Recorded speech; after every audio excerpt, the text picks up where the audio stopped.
Hi guys, welcome to this video where I'm about to create an art piece based on the prompt word you guys helped me choose for Costa Rica. But before I get started, I do want to choose the country options for next month, which is October. Can't believe how fast this year is going. So let's get started. The first country that I'm going to choose is from the 30 million and above population countries. So I've got a bunch in here and I'm trying to choose one. We have one. Angola. That would be cool. I don't know anything about Angola, I'm sorry, but I would love to investigate more. Let's go with the next one, which is from the medium-sized countries between 8 million and 30 million.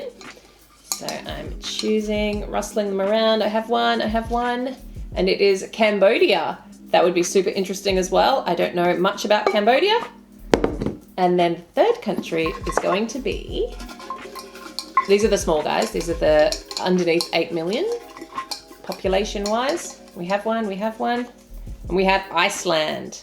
Awesome. I don't know anything about any of these countries. I'm sorry, but that will make it very interesting for me to research. So I'm happy with those choices. We have Angola, Cambodia, and Iceland. So leave the choice that you would like to see next month down in the comments, and then Turkey and Honduras will go back into the pots for next month. And Costa Rica, you've been awesome. Let's get on with the video. Okay, so getting started with the artwork I'm creating today, which is inspired by the word that a lot of us now associate with Costa Rica, if you didn't already, and that is jungle.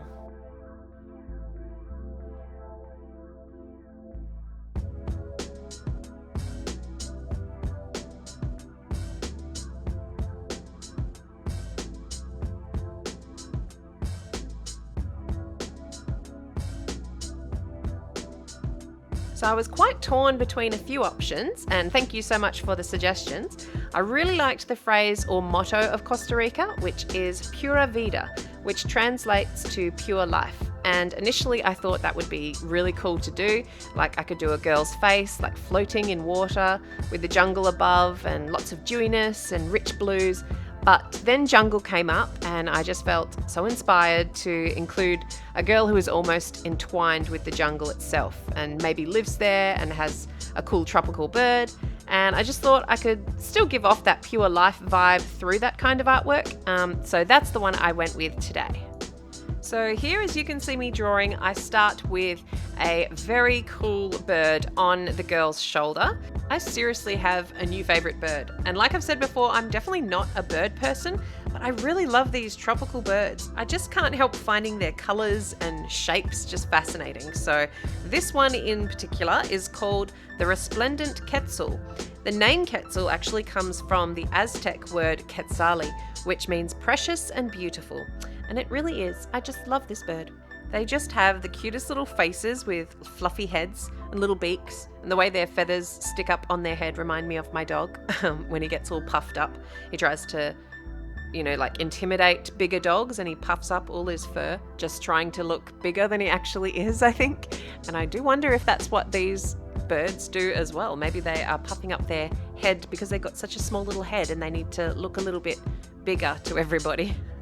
But anyway, they've also got these beautiful long swishy tail feathers, and their bodies are lovely and green, and they seem to blend in with the rainforest. I think that's what's really awesome about their colorings. But funnily enough, I did read that the feathers themselves are actually brown, but our eyes see them as green because of some translucent patterns on the feathers, and then they reflect the light back at us, which I found very amazing. So these birds are unfortunately endangered, but the largest population of them is actually right here in Costa Rica, particularly at the Monteverde cloud forest, which if you saw my last couple of videos, I did talk about that amazing place in those videos. It's basically a forest that's so high up in altitude that the clouds are so low to the ground, so you can kind of walk along bridges and through the actual clouds as you're walking. It's very moist, and there's absolutely thriving flora and fauna everywhere through this forest. So really amazing place, and just an added bonus to go there to try and spot one of these gorgeous birds. And one other thing that I learnt about these birds as well is the quetzal is actually the national bird of Guatemala, and they're native to southern Mexico all the way down to western Panama. So I had to look at that on a map because that didn't tell me much, and once I saw the map I saw that it is just a very small region of Central America to find these beautiful birdies.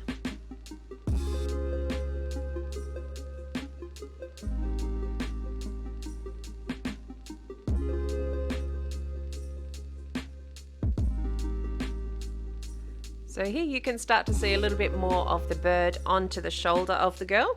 And this whole bird on the shoulder thing honestly takes me back to my honeymoon.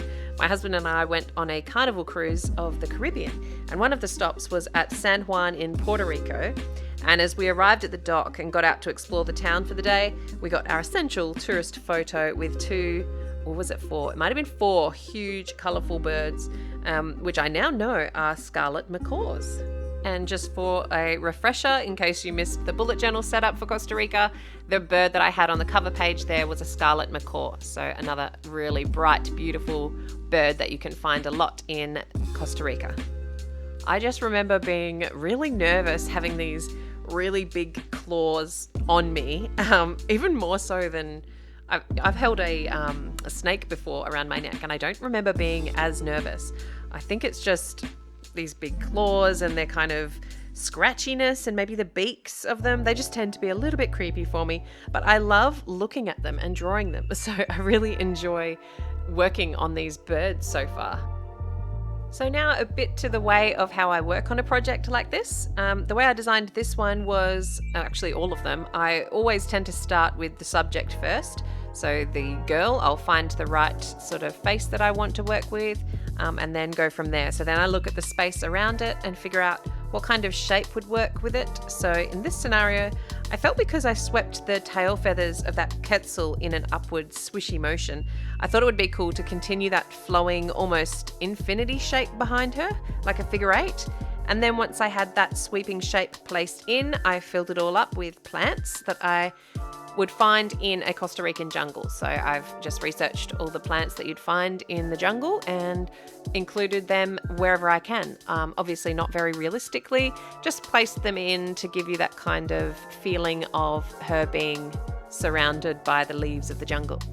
And as you've seen, I'm just using one pen so far. This is just my Pigma Micron.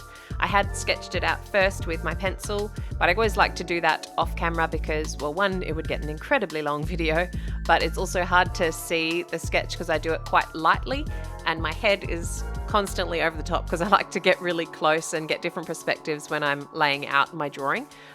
So yeah, that's why I don't often film that part. But now I'm just using my fine liner to go over everything. And then it's nice to add a little bit of a thicker line around some areas. So sometimes I do it more of like a shadow line. So I'll thicken up the right-hand side of everything. And I just find it makes a big difference of how the piece looks. It just gives it a little bit more variation and not so flat. And next, what I like to do to build up that contrast in the piece is use a fair amount of black in areas. And this one didn't have too much in it that I could use as the black. So I've just done a little bit of fill outside some of the leaves. And then I've turned her hair into sort of a cascade of like vines, I'm guessing. They're basically just very spaghetti-like strands on her head. I actually really like doing hair like this. It reminds me of the Art Nouveau illustrations. Like, you find that their hair is never very soft and flowy. It's always quite separated and you sort of see a lot of the strands being finished off. So that's sometimes why I like to include it, but it really worked in this piece in particular. Then once I had finished off all of the line work, I do scan it in to my computer so that I can create a listing for my shop that has both the black and white piece and the final color version. So if you are interested in purchasing this particular print at the end of this video, if you really like it, it is available on my online shop and on Etsy. And for my patrons on the Voyager tier, they will receive this artwork as a digital download this month. I offer that to them once a month. They will get an original artwork, and at the moment while I'm running this series, this is the original artwork. So they will be receiving this later today, or they might already have it. But yeah, so if you are interested in owning this yourself, just check out the links. They'll be down in the description box.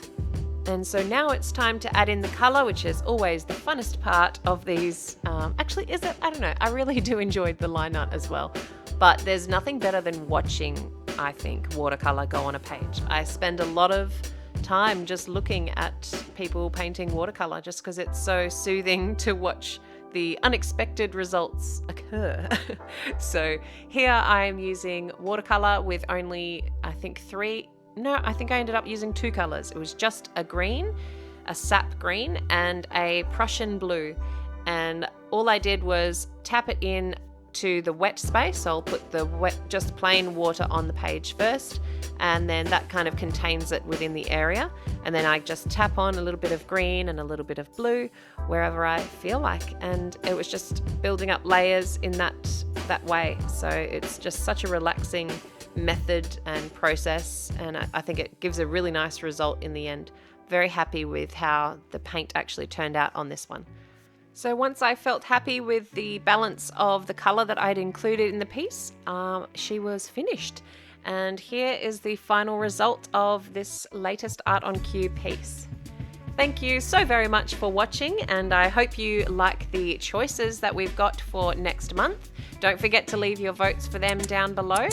If you did enjoy this video, please give it a thumbs up and maybe share it with a friend if you know someone who might enjoy the video as well. That would really help me out and I appreciate it. So guys, take care of yourself, and if you can, someone else, and I will see you in my next video.